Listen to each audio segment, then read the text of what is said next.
You are looking at Julian's pronunciation guide, where we look at how to pronounce better some of the most mispronounced words in the world, like this other curious word. But how do you say what you're looking for today?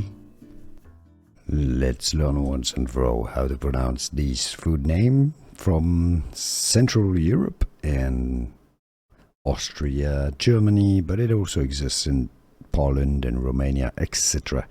So we need to break down the German pronunciation, which is Knödel. Alright, you do pronounce the K. Other videos on YouTube say it's pronounced Knödel. No. Knödel. Alright, the O is an umlaut with the two dots, is pronounced Ö. Knödel.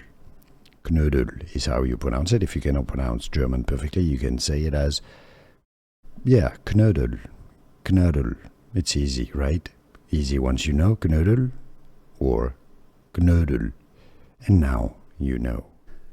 Here are more videos on how to pronounce more confusing words and names too many mispronounced. Like this video if you found it useful. I appreciate your support. I'll see you soon and thanks for watching.